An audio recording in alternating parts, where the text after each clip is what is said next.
Hi everyone, my name's Anne Marie. Welcome to this card making project. In this episode we're going to make a gorgeous Valentine easel card using lots of Anna Griffin supplies. Now I've had some messages from people asking to make easel cards but not using the easel kit and not using the easel die. We haven't had that yet in the UK anyway.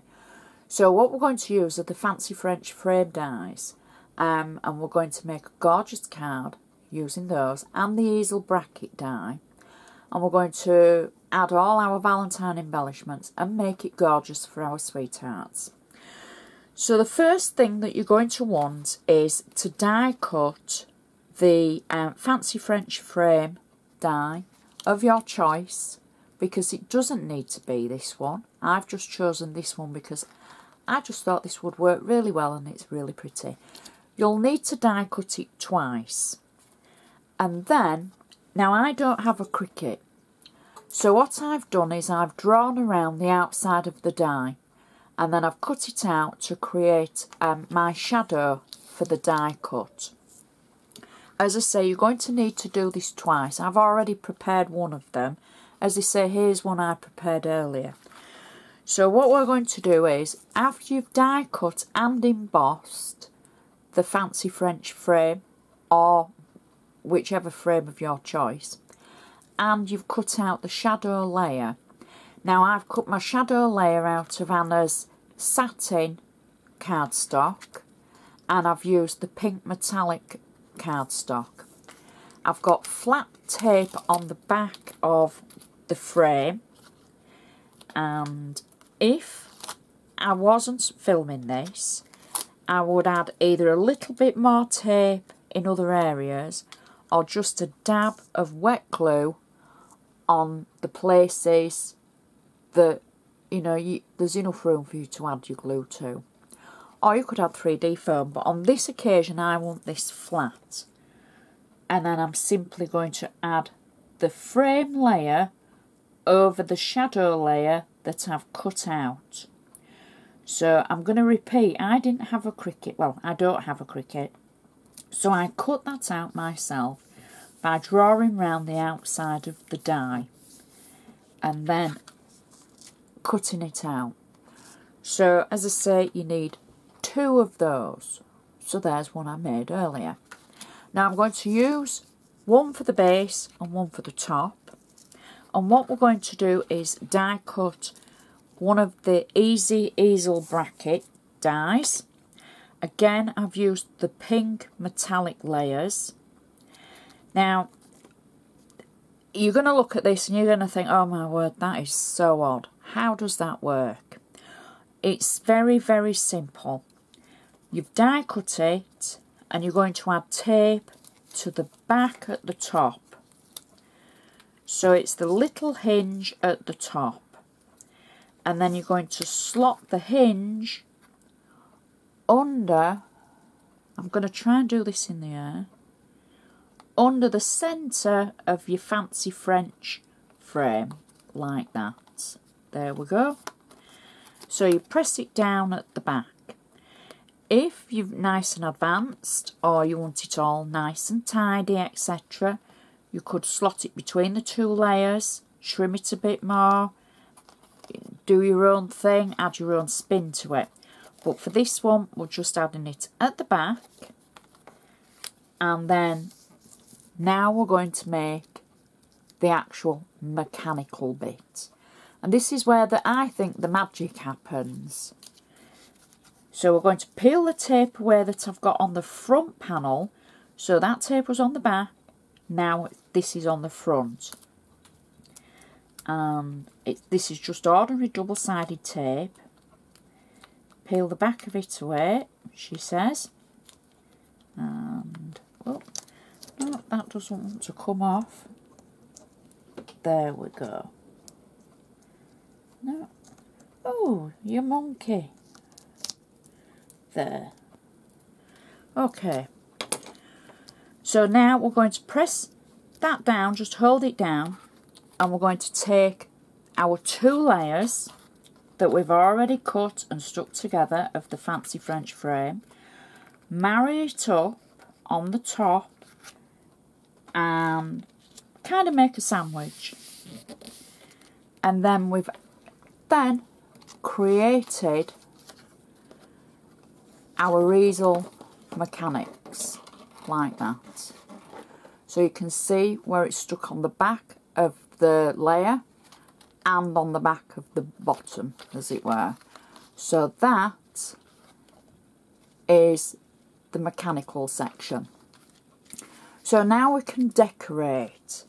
And what I've done is I've die cut 3 of the all heart dies, and I've cut them out in 3 different papers, or should I say cardstocks.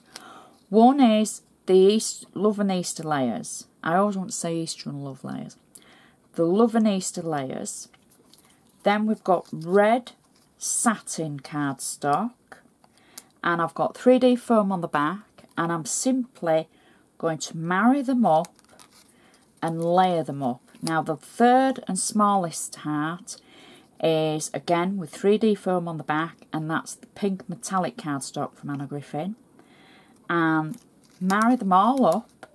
So we've got 3 layers, 3D foam on the back, and then I'm simply going to add them to my card, and I'm thinking we'll add 1 to the top and 1 to the centre, and then 1 just slightly to the bottom like that.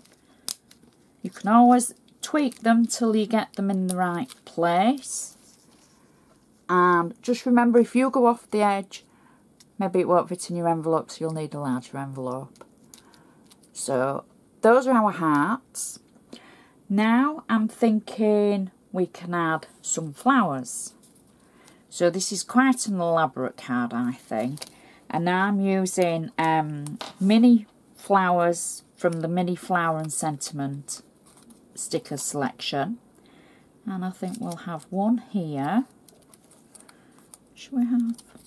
We'll have one here. There. We'll have one in the centre. Now I'm just using these as stickers. I'm not using them as with 3D foam or anything. So all I'm doing is peeling the back of them away. And then the final one we'll have just at the bottom, like that. So I need to add a sentiment, and this is again from the Mini Flower and Sentiment stickers, and it just says I love you. And I'm going to pop that over the heart. Just going to tweak that one. That little flower didn't like being sat there. So we've got our sentiment through the middle of the heart, and then I'm just going to add a red bow underneath it. Now I'm going to make the stopper for the easel section. So I'm just going to fold the top away. Now for the stopper, I've cut out again from the Love and Easter layers. I've cut out a shape from the Sentiment Stamps and Die set from Anna Griffin, and I've simply used one of the shapes to cut it out. I've got 3D foam on the back of it, and I'm going to position it not quite at the front, but towards the centre at the bottom of the shape on the fancy French frame die. So it's kind of lining up with this section here. And pop it down. And then I've got a sentiment from my favourite sentiment stickers selection. And instead of using it as a sticker, I've got 3D foam on the back of it. And I'm going to place that just through the centre of our previous layer, like that. And then for something a little bit different, I'm going to add a little red bow just at the side, because this, after all, is a Valentine card. So a little red bow just at the base there. And that will act as our stopper for our card. And now we can see how it looks. My flower's causing me an issue. If yours causes you an issue and you need to add some glue, do that. Don't feel bad. Different countries, humidity, etc., anything like that. I think I've just got one of those that just doesn't want to stick. So now we can check and look at that. Oh, you can't. Look how gorgeous that looks. I will take some photos of that as it stood up. But that looks so impressive. Let's see if I can hold it this way. There we go. What a gorgeous easel card. Ideal to send to your sweetheart on Valentine's Day. I do hope you've enjoyed watching. I hope it's given you ideas and inspiration, because that's what it's all about. Maybe you don't need to make a Valentine card, but you're going to use the process of making the easel card for something completely different. Go for it, try it, play with your supplies, that's what it's all about. But at the end of the day, just have fun. So I'd like to say thank you so much for watching. Don't forget to share in your crafty groups, check the blog, and enjoy your supplies. So thanks for watching, and I shall see you next time.